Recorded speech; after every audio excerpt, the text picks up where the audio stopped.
Good evening students. आज आपण next टॉपिकला सुरुवात करणार आहोत. पण तत्पूर्वी लास्ट कालचा लेक्चर आहे तो थोडासा एक समराइज करूया. फर्स्ट, काल आपण पहिला क्वेश्चन क्लिअर केला, nature of principle of management. आणि पहिला point, universal application. Universal application means what, की हे प्रिन्सिपल ऑफ मॅनेजमेंट सर्व प्रकारच्या बिझनेसला, मग तो लहान असो मोठा असो बिझनेस, सर्वांना लागू असतात असा त्याचा अर्थ आहे. General guideline. General guideline means काय, की ही प्रिन्सिपल ऑफ मॅनेजमेंट काय करतात, जनरल गाईडलाईन देतात ऑर्गनायझेशन डिसिजन घेण्यासाठी आणि प्रॉब्लेम सॉल्व्ह करण्यासाठी. आणि ऍप्लिकेशन जे हे केलं जातं हे प्रिन्सिपलचं, हे कसं केलं जातं, according to the situation, nature, size of the organization. एक जनरल गाईडलाईन आहे. जसं सिच्युएशन असेल, जसं ऑर्गनायझेशनचं नेचर असेल, जसं ऑर्गनायझेशनची कंडिशन असेल, त्यानुसार थोडासा बदल करून ही प्रिन्सिपल्स वापरली जातात. Next, third point, principle are form by practice and experiment. These principle of management are developed through research work. म्हणजे ही प्रिन्सिपल काय केले जातात, रिसर्च वर्कच्या माध्यमातून डेव्हलप केली जातात. कशी काय, तर ही अशी काय कोण लिहून देत नाही किंवा कोणी बनवलेली नाही, तर हे सिस्टमॅटिक ऑब्झर्वेशन आणि एक्सपेरिमेंट कंडक्ट करून मग त्याचे जे काही रिझल्ट आले त्याच्यावरून ही एस्टॅब्लिश केलेली आहे. म्हणजे एक प्रिन्सिपल म्हणून जी ही लागू केलेली आहेत किंवा जी काही दिलेली प्रिन्सिपल्स आहेत, ही कशी आहे, principle of management by practice आणि एक्सपेरिमेंट द्वारा सिद्ध केलेली आहेत किंवा एक्सपेरिमेंट द्वारा ती काय केलेली आहेत, तयार केलेली आहेत. फ्लेक्झिबिलिटी. मॅनेजमेंट प्रिन्सिपल हे कसे आहेत, फ्लेक्झिबल आहेत. ते काय होऊ शकतात, चेंज होऊ शकतात. जसं सिच्युएशन बदलेल त्याप्रमाणे चेंज होऊ शकतात. ऑर्गनायझेशनला जशी गरज असेल त्याप्रमाणे त्यामध्ये बदल होतो. Next, behavioural in nature. Management ही कशी आहे, ग्रुप ऍक्टिव्हिटी आहे. मॅनेजमेंटचा एम काय असतो, सर्टन इकॉनॉमिक आणि social objective.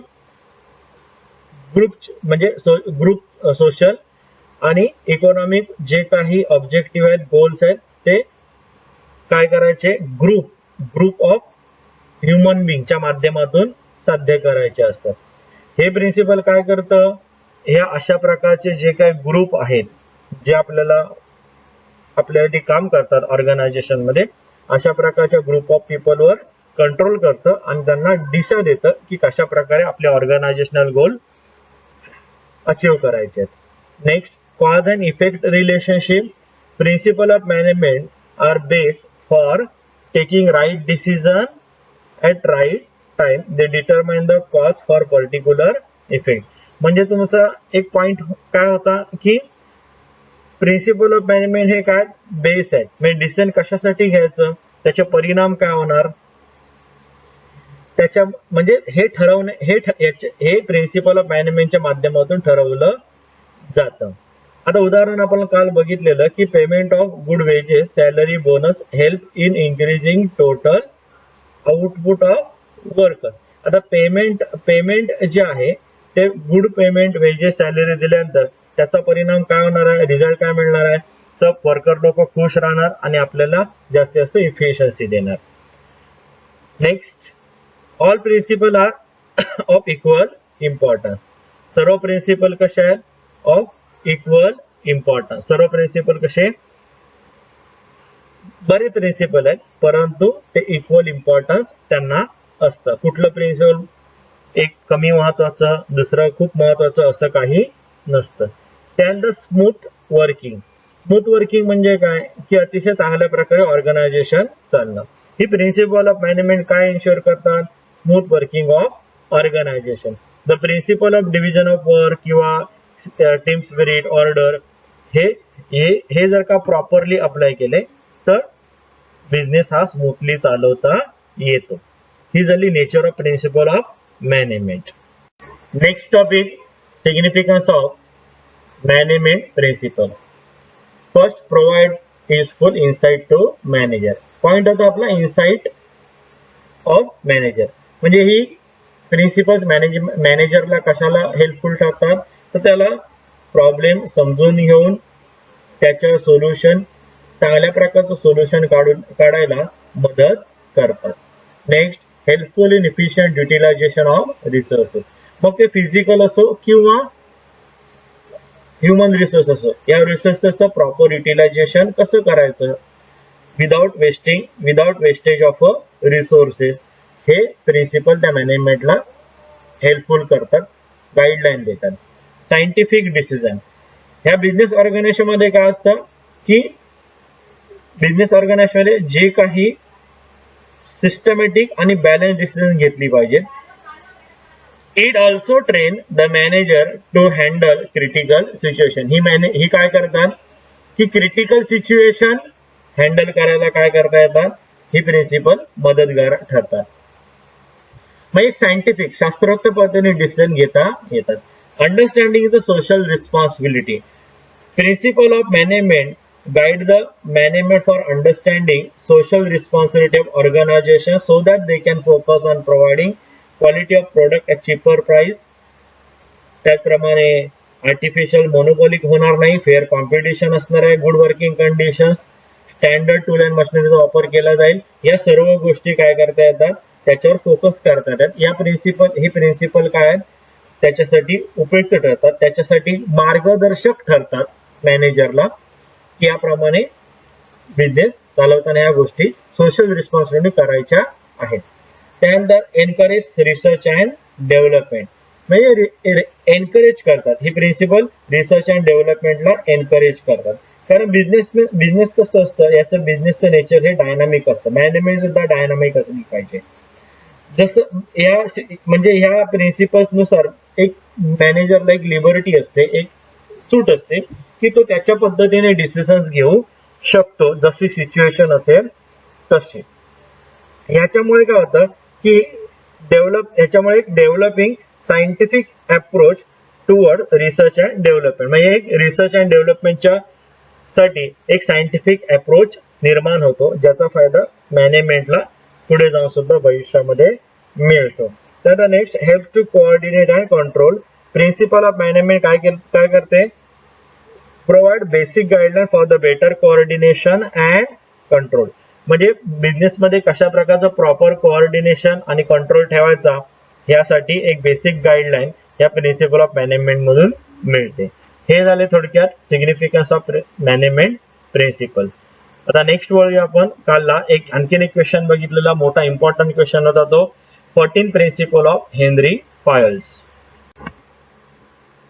Theories of management. Management theories are set of general rules that guide the manager to manage an organization. आता ह्याच्यामध्ये हेनरी फायलची थेरी आहे आणि टेलरची थेरी आहे. तर आपण आता पहिली कल हेनरी फायलची थेरीमध्ये 14 प्रिन्सिपल ऑफ मॅनेजमेंट पाहिले, ते आपण थोडं रिपीट करूया पुन्हा. तर बघा, first division of work. Division of work म्हणजे काय, according to the Henry Fayol ह्या प्रिन्सिपल मध्ये काय सांगितलं जातं की डिव्हिजन आणि अलोकेशन ऑफ वर्क हे प्रॉपरली झालं पाहिजे according to the skill, ability, efficiency of the worker. त्यानंतर नेक्स्ट, अथॉरिटी अँड रिस्पॉन्सिबिलिटी. या प्रिन्सिपलने काय नमूद केलेलं की ज्या वेळेला एखादी जबाबदारी दिली जाते, रिस्पॉन्सिबिलिटी दिली जाते, त्याच वेळेला ऑर्गनायझेशन मध्ये त्या व्यक्तीला अथॉरिटी सुद्धा तेवढीच दिली पाहिजे. अथॉरिटी अँड रिस्पॉन्सिबिलिटी हे सायमल्टेनियसली एकाच वेळेला गो टुगेदर, म्हणजे एकाच वेळेला मिळाल्या पाहिजेत, तरच काम करू शकतो. डिसिप्लिन म्हणजे शिस्त. हे प्रिन्सिपल काय सजेस्ट करतं, शिस्त ही प्रत्येक ऑर्गनायझेशन मध्ये असली पाहिजे. सुपिरियर लोकांच्या ऑर्डर सबऑर्डिनेट प्रॉपरली ऐकल्या पाहिजेत, आणि जेवढी शिस्त पाळली जाणार तेवढंच ऑर्गनायझेशनचं वर्किंग कसं चालणार, स्मूथ चालणार. Next, unity of command. Unity of command मध्ये काय सांगितलेलं की एका व्यक्तीला एकाच सुपिरियर किंवा एकाच बॉस कडून ऑर्डर मिळाल्या पाहिजेत. जर का एखाद्या वर्करला 2 वरिष्ठ अधिकारी ऑर्डर देत असतील तर तो कन्फ्युज होऊ शकतो आणि त्याला प्रॉपरली काम करता येणार नाही. त्यानंतर नेक्स्ट काय म्हणालो आपण, unity of direction. Unity of direction म्हणजे काय की एकच प्लॅन असला पाहिजे, एकच ऑब्जेक्ट असलं पाहिजे आणि त्याच्यासाठी सर्व डिपार्टमेंटने, सर्व ग्रुप ऑफ पर्सन्सनी, सर्व डिपार्टमेंटनी कंपनीमध्ये किंवा ऑर्गनायझेशनमध्ये काम केलं पाहिजे. म्हणजे काय की आपण एक वाक्य बोललेलं, one head and one plan, म्हणजे एकच प्लॅन साठी कोणी पर्सनली किंवा पर्सनल अजेंडा राबवता कामा नाही किंवा आपापल्या पद्धतीने होता कामा नये. एक कंपनीचं जे उद्दिष्ट आहे त्याच्याकडेच त्याच उद्दिष्ट सफल करण्यासाठी किंवा साध्य करण्यासाठी काम केलं गेलं पाहिजे. त्यानंतर subordination of individual interest organisation interest. याचा अर्थ काय की सबऑर्डिनेशन म्हणजे काय की कमी करायचं, इंडिव्हिज्युअल इंटरेस्टला काय करायचं, प्राधान्य कमी द्यायचं, रादर दॅन ऑर्गनायझेशनल इंटरेस्ट पेक्षा ऑर्गनायझेशन इंटरेस्टला जास्त महत्व दिलं गेलं पाहिजे. नंतर सेंट्रलायझेशन अँड डिसेंट्रलायझेशन असे आपण दोन भाग बघितलेले. जेव्हा एखाद्या विशिष्ट व्यक्तीच्या किंवा ग्रुप ऑफ पर्सनच्या हातामध्ये पूर्णपणे अधिकार जातात तेव्हा ते सेंट्रलायझेशन असतं. आणि डिसेंट्रलायझेशन म्हणजे कसं, जेव्हा सुपिरियर व्यक्ती आपल्याकडचे थोडे अधिकार हे दुसऱ्या व्यक्तीला ट्रान्सफर करते त्याला डिसेंट्रलायझेशन म्हणतात, विकेंद्रीकरण म्हणतात. तर डिसेंट्रलायझेशन आणि सेंट्रलायझेशन याच्यामध्ये बेसिकली स्मॉल जर ऑर्गनायझेशन असेल तर सेंट्रलायझेशन जास्त असतं, बिग ऑर्गनायझेशन मध्ये डिसेंट्रलायझेशन असतं. परंतु according to this principle, Henri फायलच्या प्रिन्सिपल नुसार डिसेंट्रलायझेशन आणि सेंट्रलायझेशन यांच्यामध्ये एक प्रॉपर बॅलन्स असला पाहिजे. त्यानंतर नेक्स्ट रेम्युनरेशन म्हणजे मानधन. वर्करला त्यांच्या knowledge, tenure, cost of living, market rent यानुसार रेम्युनरेशन मिळालं पाहिजे. रेम्युनरेशन मध्ये कुठल्याही प्रकारचा म्हणजे रेम्युनरेशन जे आहे ते रेम्युनरेशन हे कुठल्या प्रकारचा एम्प्लॉय मध्ये भेदभाव न करता दिला गेला पाहिजे according to their abilities. Scalar chain मध्ये आपण तो डायग्राम पाहिलेला की एक विशिष्ट प्रकारे message up and down follow झाला पाहिजे, अपवर्ड आणि डाऊनवर्ड कम्युनिकेशन प्रॉपर झालं पाहिजे.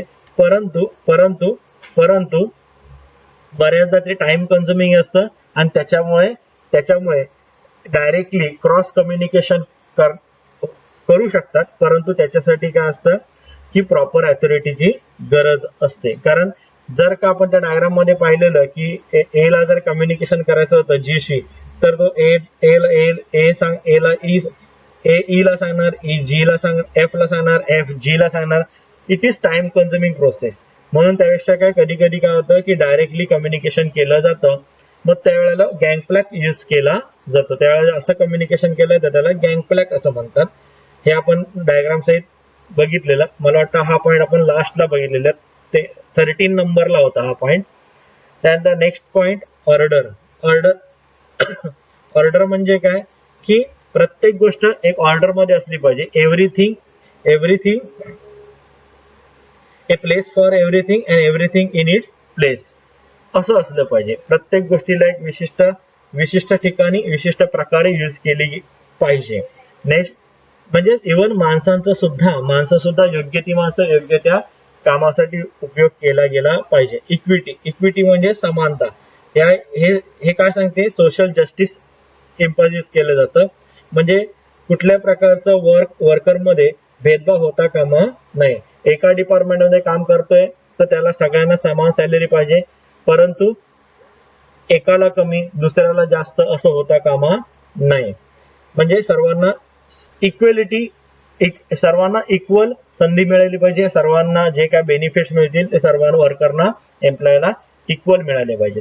नंतर स्टॅबिलिटी ऑफ टेन्युअर. याचा अर्थ हे प्रिन्सिपल काय सजेस्ट करतं की प्रत्येक वर्करला स्टॅबिलिटी आपण प्रोव्हाइड केली पाहिजे जॉबसाठी. जर स्टॅबिलिटी प्रोव्हाइड केली तरच ते काय होईल, त्यांच्यामध्ये एक ऑर्गनायझेशन मध्ये बिलॉंगिंगची भावना निर्माण होईल आणि ते आपल्यासाठी चांगलं काम करू शकतील.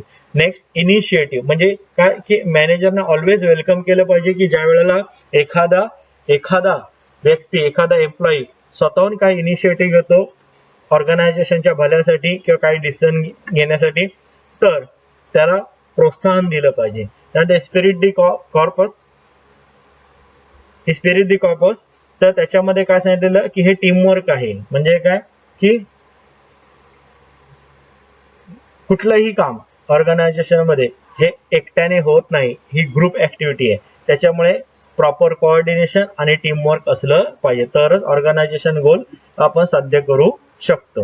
हे झाले Henri Fayol's 14 principle of management.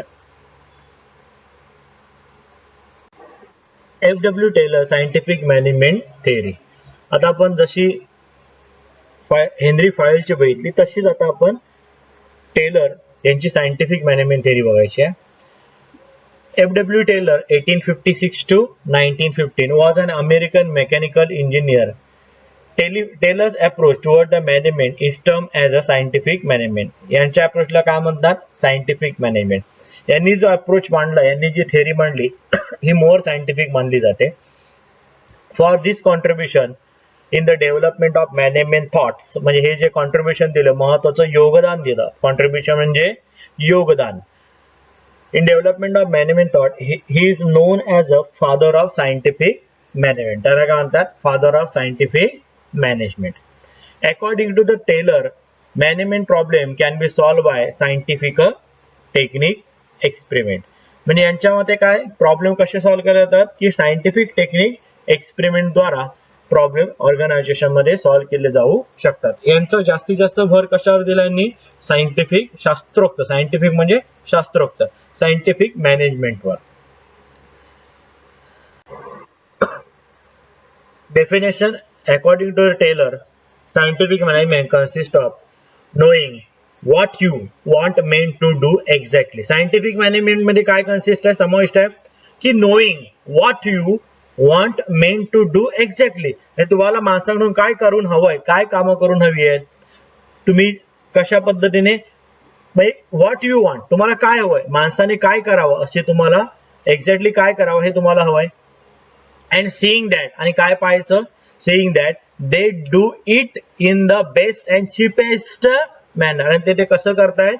Do it in best and cheapest manner. अगदी परफेक्टली बेस्ट मॅनर मध्ये ते आपलं काम करतात, चांगल्या प्रकारे काम करतात, ते पाहणं सुद्धा यालाच म्हणतात scientific management. Principles of scientific management. First science. Science नंतर कॉमा आहे प्लीज हा, म्हणजे ते वाचताना असंच वाचायला पाहिजे होतं. It is science not a thumb rule. म्हणजे थंब रूल नाही आहे, हे सायन्स आहे. थंब रूल म्हणजे काय? अशा प्रकारचे नियम, जे नियम असे फारसे ऍक्युरेट नाही किंवा रिलेबल ठरू शकत नाहीत प्रत्येक सिच्युएशनला, अशा प्रकारचे रूल. म्हणजे हे थंब रूल नाही आहे. मॅनेजमेंट हे थंब रूल नाही, हे काय? सायन्स आहे. Rule of thumb decisions are based on personal judgement of the manager. कारण हे ज्या वेळेला डिसिजन घेतली जातात रूल ऑफ थंब नुसार, तेव्हा ती पर्सनल जजमेंटवर असतात. जशी सिच्युएशन असेल, जसा मॅनेजर त्याच्या मनाला येईल, त्याची जशी पर्सनल जजमेंट असेल त्याच्यावर डिसिजन घेतो. The rule of thumb method should be substituted with the scientific method. Taylor insisted upon scientific method for every small work. मात्र टेलरच्या मते हे असं जजमेंटने डिसिजन घेणं वगैरे बदललं पाहिजे. रूल ऑफ थंब सबस्टिट्यूट झाला पाहिजे. कशाने? सायंटिफिक मेथडने. प्रत्येक छोट्या छोट्या कामासाठी सायंटिफिक मेथड वापरली गेली पाहिजे. Standard required time and standard output should be defined by the manager. मग एखादं काम करायला किती वेळ लागला पाहिजे? स्टँडर्ड टाइम म्हणजे काय? प्रमाणित वेळ, म्हणजे एवढं हे काम करण्यासाठी एवढा वेळ लागला पाहिजे. Standard required time, standard output, किंवा या एखाद्या वेळेमध्ये हे एवढं आउटपुट मिळालं पाहिजे. म्हणजे हे standard required time and standard output should be define by the manager. म्हणजे एखादं काम दिलं गेलं तर हे एवढ्या स्टँडर्ड वेळेमध्येच कंप्लीट झालं पाहिजे. हे किंवा एखादं काम दिल्यानंतर एवढं आउटपुट एवढ्या वेळेमध्ये आलंच पाहिजे. म्हणजे हे स्टँडर्ड रिक्वायर्ड आहे आणि स्टँडर्ड आउटपुट हे मॅनेजर डिफाईन केलं पाहिजे. It will help to save time and energy. ह्याच्यामुळे काय सेव्ह होईल? Time and energy. And also give standard output. आणि आउटपुट सुद्धा कसं? स्टँडर्ड मिळेल, चांगल्या प्रकारचं आउटपुट मिळू शकेल. हे झालं प्रिन्सिपल, पहिलं principle. Next number second, harmony. The success of scientific management depend upon harmony of good relation between employee and the management. Perfect cooperation and understanding between the employees and management create a healthy environment.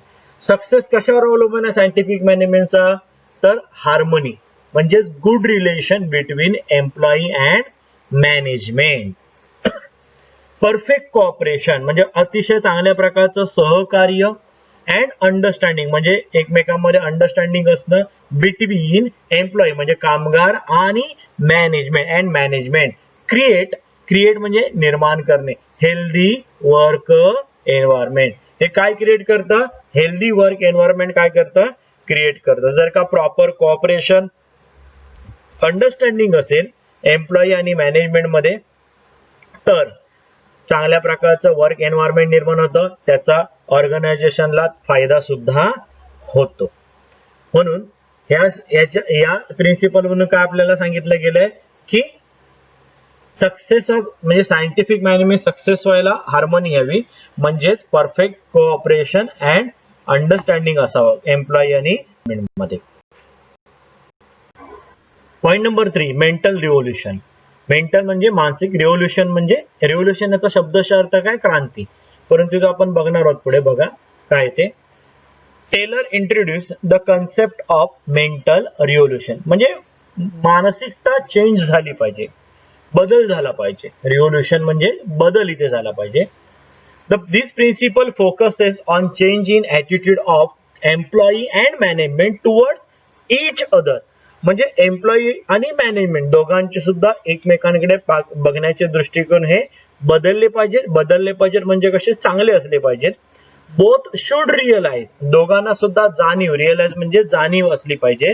There equal importance in the organisation त्यांचं दोघांचं खूप importance आहे organisation मध्ये हे त्यांनी जाणलं पाहिजे. They should give full cooperation for achieving goal of organisation त्यांनी एकमेकाला काय केलं पाहिजे? सहकार्य केलं पाहिजे ऑर्गनायझेशनचे गोल्स अचीव्ह करण्यासाठी. This will increase productivity and profit याच्यामुळे काय वाढेल? प्रोडक्टिव्हिटी अँड प्रॉफिट वाढेल. हे झाले थर्ड पॉइंट मेंटल रिव्होल्युशन. मग ह्या पॉइंट मध्ये काय सांगितलं की एकमेकांचा दोघांनी सुद्धा रिस्पेक्ट केला पाहिजे. दोघांचा सुद्धा एकमेकांकडे बघण्याचा ॲटिट्यूड दृष्टिकोन हा कसा असला पाहिजे? चांगला असला पाहिजे. दोघांना सुद्धा रिअलायझेशन असलं पाहिजे. दोघांना सुद्धा हे माहीत हवं की दोन्ही एम्प्लॉई आणि मॅनेजमेंट हे दोन्ही सुद्धा ऑर्गनायझेशन साठी इक्वली इम्पॉर्टंट आहेत. हे या पॉइंट मध्ये आपण सांगितलं. नेक्स्ट पॉइंट नंबर 4 कोऑपरेशन सहकार्य. According to the Taylor, there should be mutual cooperation between management and employee. टेलरच्या मते मॅनेजमेंट आणि एम्प्लॉई दोघांमध्ये सुद्धा सहकार्य असलं पाहिजे. Due to cooperation, trust and team spirit etcetera internal competition will increase. Internal competition काय होईल? इन्क्रीज होईल. And change into healthy working condition आणि वर्किंग कंडिशन कशा बनतील? हेल्दी बनतील, चांगल्या बनतील. कारण एकमेकांमध्ये कोऑपरेशन आहे, ट्रस्ट आहे. त्याच्यामुळे इंटरनल कॉम्पिटिशन काय होईल? चांगल्या प्रकारची स्पर्धा निर्माण होईल ज्याचा फायदा ऑर्गनायझेशनला होईल. वर्किंग कंडिशन काय होतील? चांगल्या होतील. हा पण थोडं पुढे बघूया आणखीन. Employee should be given respect and treated as integral म्हणजे अविभाज्य part of an organisation. The management should consider the suggestion and ideas given by the employee. मॅनेजमेंटने ज्या काही आयडियाज किंवा सजेशन एम्प्लॉई देईल त्याला कन्सिडर केलं पाहिजे, त्याच्यावर विचार नक्कीच केला पाहिजे. At the same time employee should resist themselves from going to strike and making unnecessary demand from management. मग थोडक्यात एम्प्लॉयने सुद्धा रेसिस्ट देमसेल्फ म्हणजे स्वतःलाच प्रतिबंध घालायचा, स्वतःला रोखायचं. रेसिस्ट करायचं म्हणजे रोखायचं स्ट्राईक वर जाण्यापासून. म्हणजे थोडक्यात employee should not go on strike and making unnecessary demand from management त्यांनी अननेसेसरी डिमांड करता कामा नयेत. They should treat each other as a two pillars of organisation. म्हणजे ते दोन खांब आहेत ऑर्गनायझेशनचे, असं त्यांनी एकमेकाला ट्रीट केलं पाहिजे, एवढा रिस्पेक्ट एकमेकाला दिला पाहिजे. याला कोऑपरेशन म्हणतात. म्हणजे एकमेकाला सहकार्य करायचं. ऑर्गनायझेशनला काय फायद्याचं आहे, ऑर्गनायझेशनचं हित कशात आहे, हे दोघांनी सुद्धा जपलं पाहिजे. म्हणजे मॅनेजमेंटने काही सजेशन्स, काही आयडियाज एम्प्लॉय देत असेल, त्यांचं काय म्हणणं असेल ते ऐकून घेतलं पाहिजे. त्याच्या जर काय योग्य असेल तर निश्चित अंमलात आणलं पाहिजे. त्याच्यानंतर त्यांना रिस्पेक्ट दिला पाहिजे एम्प्लॉईला. त्याचबरोबर जर अशी सिच्युएशन मॅनेजमेंटची असेल तर एम्प्लॉईने सुद्धा स्ट्राईकवर जाता कामा नये. अननेसेसरी डिमांड मॅनेजमेंटने करायच्या नाही. They should treat each other as a two pillars of organisation. म्हणजे ते दोन खांबे ऑर्गनायझेशनचे आहेत असं मानायचं आणि काम करत राहायचं, जेणेकरून कंपनीला किंवा ऑर्गनायझेशनला त्याचा काय होईल, फायदा होईल. This is the fourth principle, cooperation. Next point number 5, division of responsibility, म्हणजे जबाबदारीची विभागणी. हाच पॉइंट सेम आपण हेनरी फॉयल यांच्या प्रिन्सिपल मध्ये पाहिलेला, फक्त त्याचं नाव होतं division of work. When work is divided, there should be proper division of responsibility between manager and employees. Major planning is done by top and middle level management, and execution is done by an employee. The manager should always help, direct, encourage and guide the employee. When work is divided, जेव्हा work विभागलं जातं तेव्हा proper responsibility सुद्धा divide झाल्या पाहिजेत. कामाबरोबर responsibility सुद्धा दिली गेली पाहिजे between manager and employee. Major planning कोण करतं, म्हणजे उदाहरणार्थ इथे दिलं बघा, मेजर प्लॅनिंग कोण करतं, is done bye top and middle level managers and execution is done bye and employee. म्हणजे टॉप आणि मिडल लेवल मॅनेजमेंट काय करतात, मॅनेजर्स काय करतात, प्लॅनिंग करतात, आणि त्याचं एक्झिक्युशन म्हणजे अंमलबजावणी कोण करतं, एम्प्लॉईज करतात. Manager should always help, direct and encourage and guide the employee. मॅनेजरने ऑलवेज काय करायचं, डायरेक्ट करायचं, एनकरेज करायचं आणि गाईड करायचं एम्प्लॉईला. म्हणजे त्यांचं एक प्रकारे एम्प्लॉई सुद्धा मनोबल वाढेल आणि ते सुद्धा चांगल्या प्रकारे काम करू शकतील. डायरेक्ट करणं म्हणजे दिशा दाखविणे, चांगल्या प्रकारे निर्देशन देणे, डायरेक्शन देणे. एनकरेज म्हणजे प्रोत्साहित करणे आणि गाईड म्हणजे चांगल्या प्रकारचं मार्गदर्शन करणे. गाईड म्हणजे मार्गदर्शन करणे. हे सगळं मॅनेजर्स कडून झालं पाहिजे. Point number 6, development of employer and employee for greater efficiency. Best performance of any organization always depend on the skill and capability of its employee to great extent. बऱ्याच प्रमाणात, ग्रेट एक्सटेंट म्हणजे बऱ्याच प्रमाणात एम्प्लॉईच्या skill आणि कॅपेबिलिटीवर ऑर्गनायझेशनचा काय असतो, performance अवलंबून असतो असं पाहण्यात आलंय.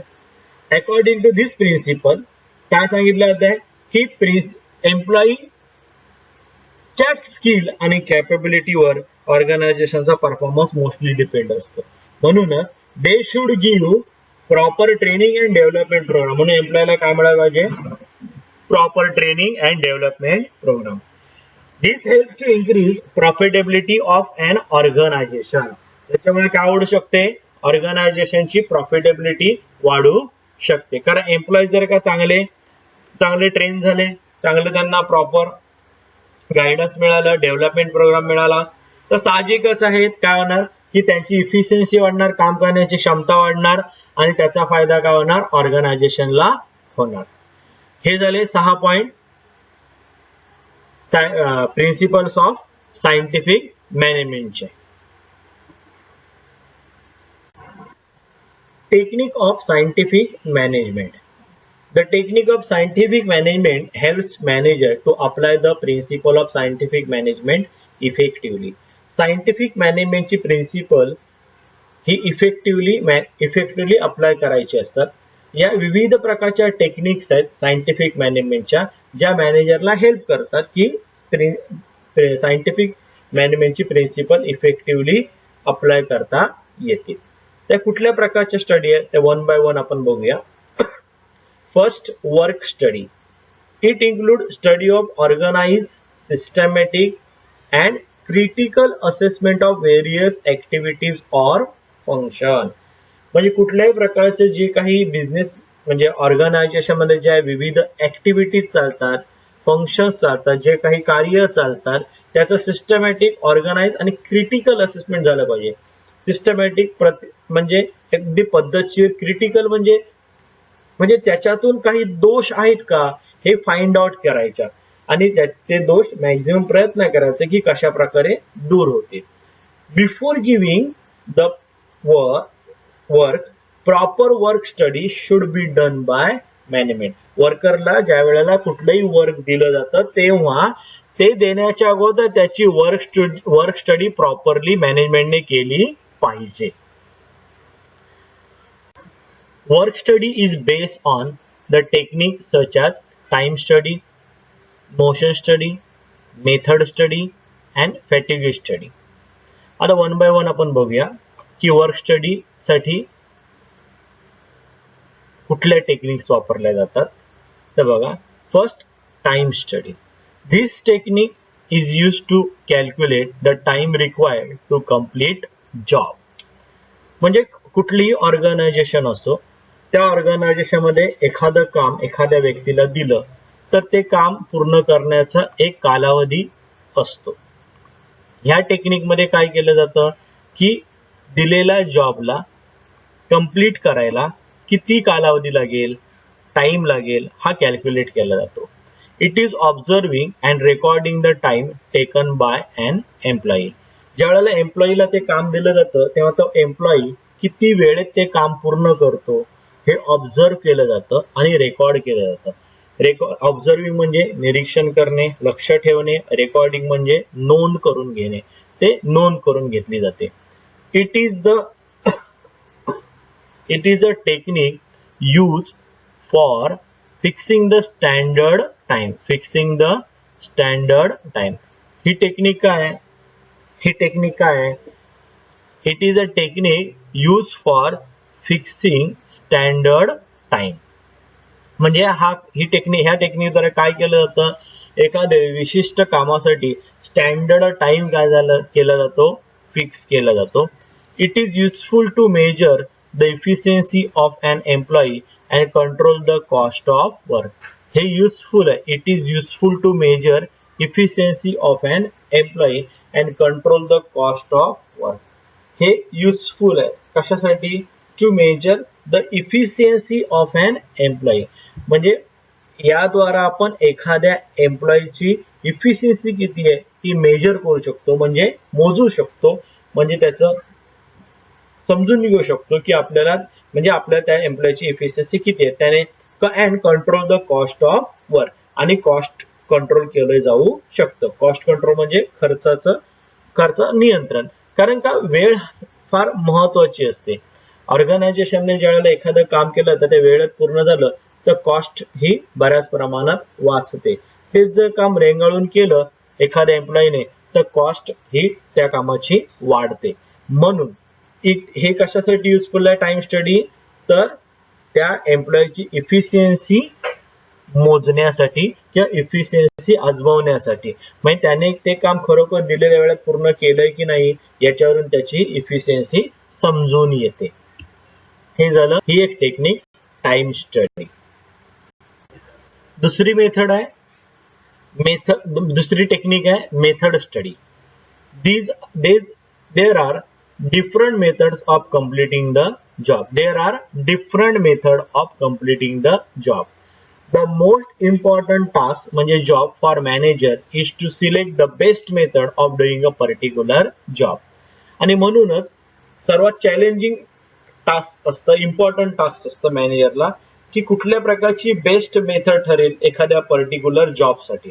म्हणजे ऑर्गनायझेशन मध्ये किंवा कंपनीमध्ये एखादं काम आहे तर ते काम कुठल्या मेथडने अगदी प्रॉपरली होऊ शकेल हे हे डिसाइड करणं फार मोठं डिसिजन घेणं असतं. मॅनेजरला ते केअरफुली घ्यावं लागतं.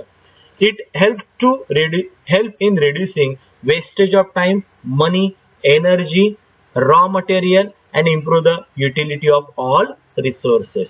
याच्यामुळे काय मदत होते की प्रॉपर मेथड जर का सिलेक्ट केली कामाची तर वेस्टेज ऑफ टाइम रिड्यूस होतो, पैसा wastage of time, wastage of money, wastage of energy, wastage of raw material हे सर्व कमी होतात आणि युटिलिटी ऑफ ऑल रिसोर्सेस वाढतात, इम्प्रूव्ह होतात, सुधारतात म्हणजे वाढतात. म्हणजे मेथड प्रॉपर सिलेक्ट केली तर ऑर्गनायझेशनला सगळ्याच पातळीवर त्याचा फायदा होतो. ही झाली दुसरी technique, method study. C point. Next technique, motion study. Motion म्हणजे मुवमेंट, हालचाल.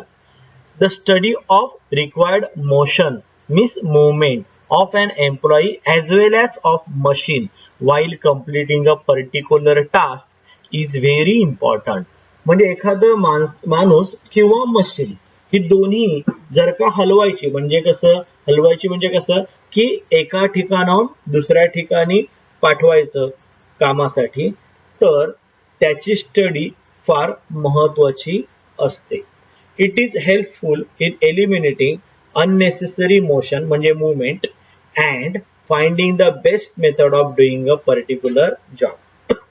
जर का तुम्ही ही स्टडी अगोदरच केली, व्यवस्थित केलं की बाबा एखाद्या एम्प्लॉईला या ठिकाणी एवढं काम झाल्यानंतर इथे शिफ्ट करायचं किंवा त्याला शिफ्ट करायचंच नाही, किंवा एखादी मशीन इथे एखाद्या ठिकाणी फिट करायची आहे, त्या ठिकाणी ती कन्व्हिनियंट आहे यूज साठी, किंवा तिथून ती दुसरीकडे काम झालं की इथे शिफ्ट करू शकतो, अशा पद्धतीचं डिसिजन स्टडी अगोदरच केली पाहिजे. ज्याचा फायदा अननेसेसरी जी मुवमेंट होते बरोबर का ती थांबते. म्हणजे ऑर्गनायझेशनल जे वेळेला फंक्शनिंग केलं जातं त्यावेळेला अननेसेसरी मुवमेंट काय होते, थांबते. And finding the best method of a particular method of doing the particular job. आणि आपल्याला कशाला मदत होते की एक best method of doing a particular job, एक चांगल्या प्रकारची मेथड आपल्याला मिळू शकते एखादा पर्टिक्युलर जॉब करण्यासाठी. हे झालं third technique, motion study. Next, fatigue study. Fatigue म्हणजे थकवा. Generally long working hour without a break, poor working condition, target pressure result into physical and mental stress, that is fatigue म्हणजे थकवा.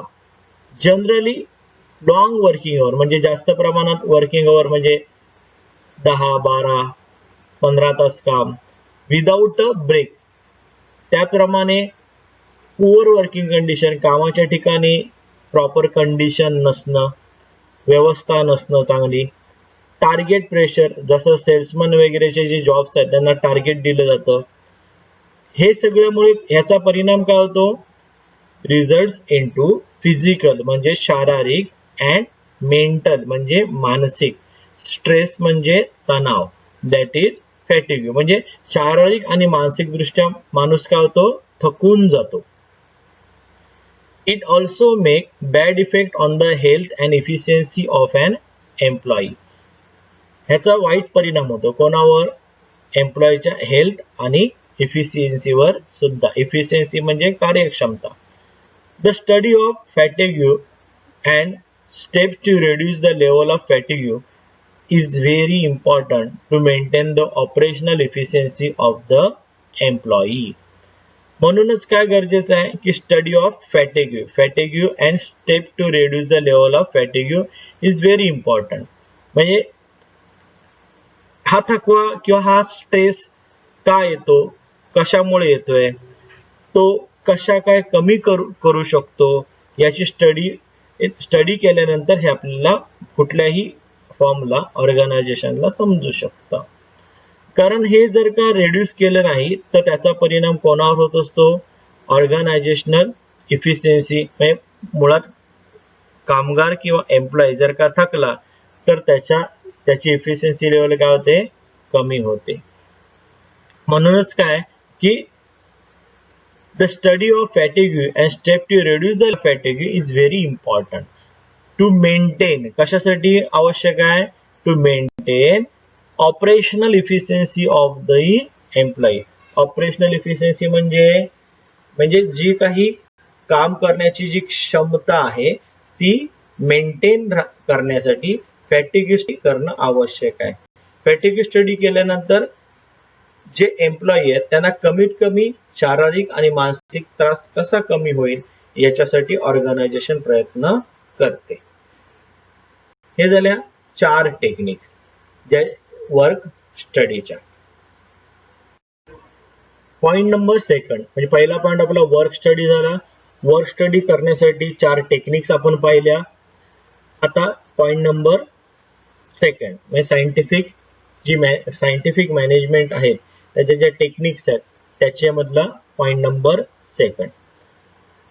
Management should ensure that proper tools and equipment are given to employee to improve the performance and efficiency of worker. मॅनेजमेंटने काय केलं पाहिजे की proper tools, उपकरणं, equipment हे एम्प्लॉयला दिली पाहिजे त्यांचा परफॉर्मन्स इम्प्रूव्ह करायला, इफिशियन्सी आणण्यासाठी इफिशियन्सी ऑफ वर्कर.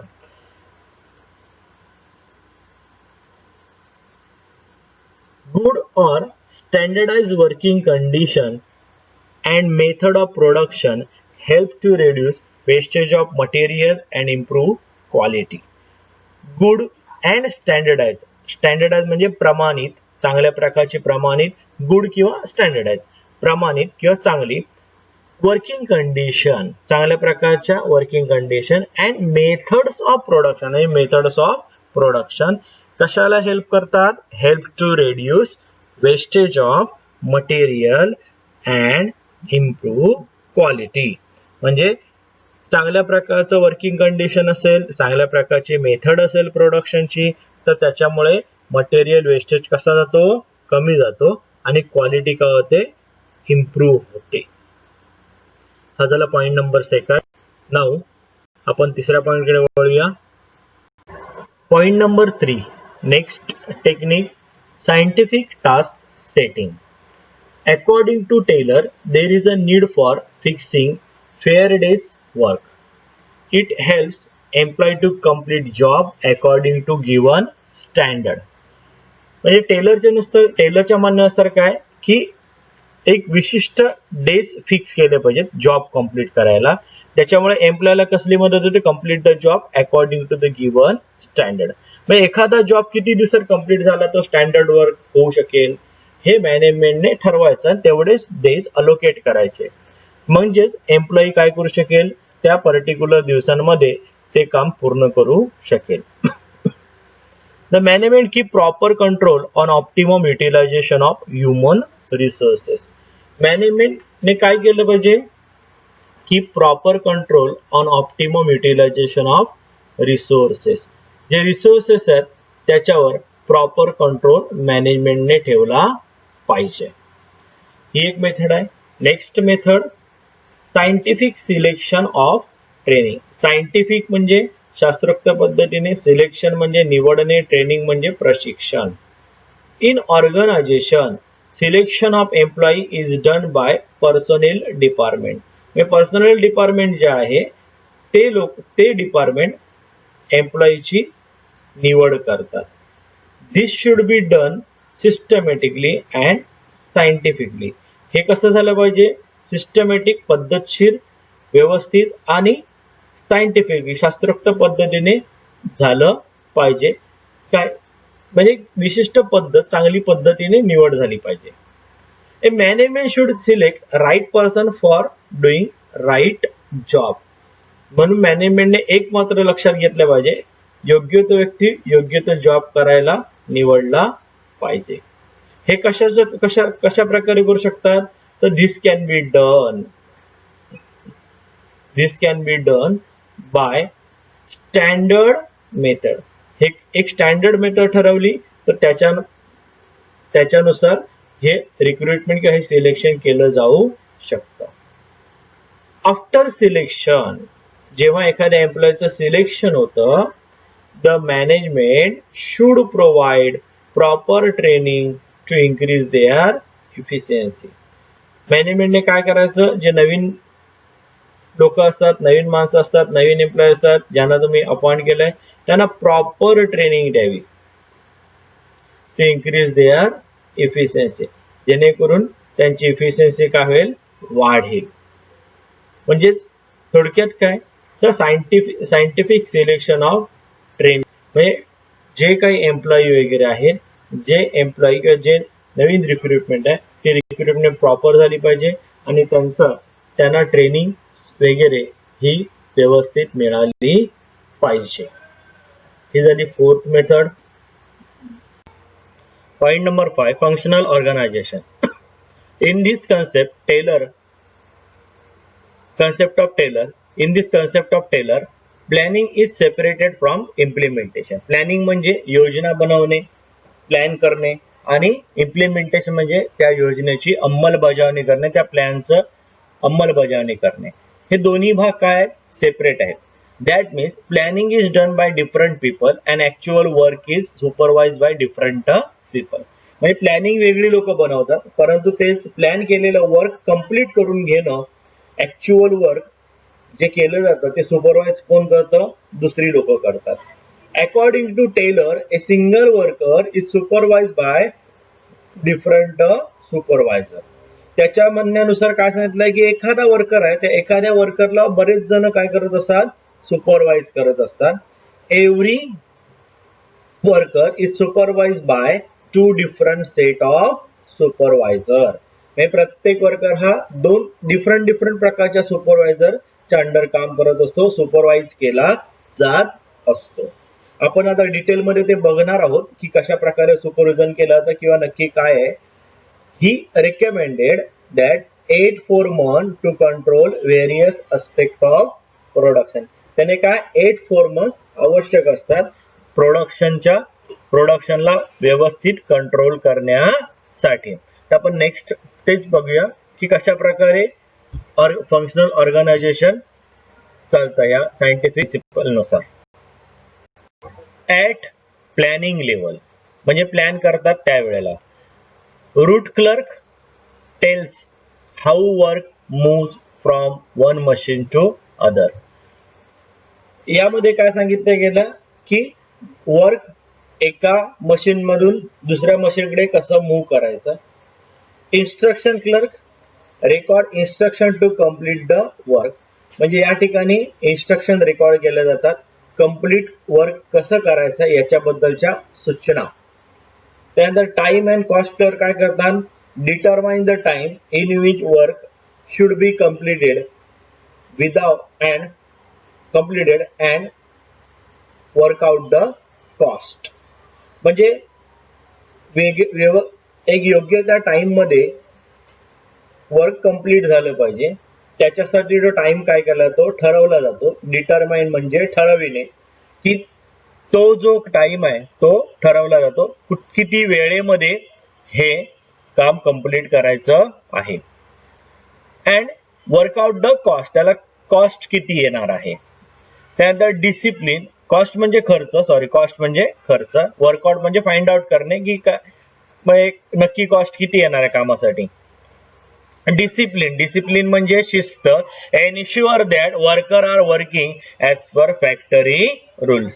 काय इन्श्युअर करायचं की सर्व वर्कर्स फॅक्टरी रूल प्रमाणे प्रॉपरली काम करत आहेत, हे एन्श्युअर करायचं. हे प्लॅनिंग लेवलला काम चालणार. आणि आता पुढे असणार आहे इम्प्लिमेंटेशन लेवल. आपण पाहिलेलं की 2 भागामध्ये डिवाइड केलेलं होतं या प्रिन्सिपलने कामं, एक प्लॅनिंग लेवलला आणि एक इम्प्लिमेंटेशन लेवलला. प्लॅनिंग लेवल म्हणजे फक्त काय करायचं आहे, ठरवायचं आहे की हे करायचं, असं करायचं, या पद्धतीने करायचं. इम्प्लिमेंटेशन लेवल म्हणजे काय असणार आहे, ती ऍक्च्युअली ज्या वेळेला काम केलं जातं ती इम्प्लिमेंटेशन लेवल. ठीक आहे, तर आपण पुढे इम्प्लिमेंटेशन लेवलचं बघूया. ऍट इम्प्लिमेंटेशन लेवल, इम्प्लिमेंटेशन म्हणजे प्लॅन केलेल्या कामाची अंमलबजावणी करणे, ते काम प्रॉपरली पूर्ण करणे, म्हणजे अंमलबजावणी करणे थोडक्यात. गँग बॉस, या ठिकाणी गँग बॉस काय करतात की actually get the work done, काम करून घेणे. जसं ठरवलंय तसं काम करून घेतलं जातं. Speed boss he ensure that work should be completed in given time. हे कसली हे कसलं काम आहे की वर्क दिलेलं काम योग्य त्या वेळेमध्ये स्पेसिफाय केलेल्या वेळेमध्ये दिलेल्या वेळेमध्ये कंप्लीट करून झालं पाहिजे. नंतर repair boss handle security and maintenance of machine. Security आणि मेंटेनन्स मशीनचा मेंटेनन्स हँडल केला जातो. आणि इन्स्पेक्टर टू एन्श्युअर दॅट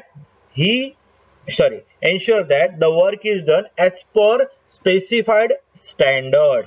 म्हणजे एका विशिष्ट मानक पद्धतीने प्रमाणित पद्धतीने सर्व काम होतंय की नाही हे एन्श्युअर करायचं काम इन्स्पेक्टर करणार. According to Taylor, with the help of proper planning and implementation, management can achieve performance of an employee. टेलरच्या मध्ये काय की with the help of proper planning and implementation, proper planning and implementation, management काय achieve करू शकतो performance of an employee. म्हणजे proper planning implementation झालं तर परफॉर्मन्स सुद्धा चांगला होऊ शकतो. जसा हवा तसा परफॉर्मन्स अचीव केला जाऊ शकतो. Point number 6, differential piece rate wage plan. Taylor believes that there should be a differential piece rate wage plan, that is discrimination between efficient and inefficient worker. म्हणजे टेलरच्या म्हणण्यानुसार काय की जे इनइफिशियंट आणि इफिशियंट वर्कर यांच्यामध्ये भेदभाव झाला पाहिजे वेज रेटच्या बाबतीत. डिस्क्रिमिनेशन म्हणजे विभागणी, भेदभाव असं का तर चांगल्या अर्थाने ते सांगतात. म्हणजे काय तर बघा, according to Taylor the person who work more efficiently, म्हणजे ज्याची कार्यक्षमता खूप चांगली आहे, तो खूप चांगल्या प्रकारे काम करतोय, should be paid more wedges and incentive should be given. Incentive म्हणजे फायदे. म्हणजे टेलरच्या मध्ये काय की जी माणसं चांगली काम करतात, खूप इफिशियंटली काम करतात, त्यांना जास्त वेजेस मिळायला पाहिजेत, इन्सेंटिव्ह सुद्धा जास्त मिळाला पाहिजे. Those who perform less than the standard is fixed for production should be paid less wedges as less wedges. म्हणजे काय की जे स्टँडर्ड ठरवलेलं स्टँडर्ड आहे, ज्या पद्धतीने काम व्हायला हवं त्या पद्धतीने काम करत नाहीयेत किंवा इफिशियंटली काम करत नाहीये, ठरलेल्या स्टँडर्ड पेक्षा त्यांचं काम कसं होत आहे कमी होते, त्यांना कमी वेजेस दिल्या पाहिजेत. एक प्रकारे बरोबर आहे, कारण जो मेहनतीने काम करणार, प्रामाणिकपणाने भरपूर काम करणार त्याला सुद्धा सेम वेजेस. आणि जर का एखादा काम चुकारपणा करतोय वर्कर, काम बरोबर करत नाहीये, त्याला सुद्धा सेम वेजेस. मग काय होणार, जो काम करणारा वर्कर आहे तो सुद्धा काय होणार, त्याच्या मनात सुद्धा काय निर्माण होणार भावना की मी चांगलं काम करून सुद्धा मला सेम पगार मिळतो न करणाऱ्या बरोबर, मी तरी कशाला करू काम, असं सुद्धा होऊ शकतं. आणि जे काम नाही करत आहेत त्यांना सुद्धा माहिती आहे की आपण काम नाही केलं तरी आपल्याला वेजेस तेवढ्याच मिळणार आहेत. मग असं होऊ नये म्हणून हा डिफरन्स करणं आवश्यक आहे. जे इफिशियंट वर्कर आहेत त्यांना जास्त वेजेस पेड करायच्या, जे इनइफिशियंट आहेत, जे प्रॉपर काम करत नाहीत त्यांना कमी वेजेस पे करायच्या. दिस विल एनकरेज, काय होईल याने, दिस विल एनकरेज, याने कशाला प्रोत्साहन मिळेल, this will encourage to those who perform well, म्हणजे परफॉर्म चांगल्या प्रकारे करतात त्यांना एनकरेजमेंट मिळेल, म्हणजे काय प्रोत्साहित होतील. And motivate them who do not perform well, आणि जे काम प्रॉपर करत नाही आहेत त्यांना काय करता येईल, मोटिवेट करता येईल. म्हणजे तुम्ही सुद्धा काम करा, तुम्हाला सुद्धा अशा प्रकारचे चांगले वेजेस मिळतील. मोटिवेट म्हणजे एक प्रकारे त्यांना सुद्धा एक प्रकारे प्रोत्साहन द्यायला होतं, म्हणजे ते सुद्धा मोटिवेट होऊ शकतात, त्यांना चालना मिळू शकते, एक आपण सुद्धा चांगलं काम करावं म्हणून. हे झाले 6, हा झाला 6 पॉइंट. अशा प्रकारे आपण हे काय बघितलेले आहेत की टेक्निक्स ऑफ सायंटिफिक मॅनेजमेंट.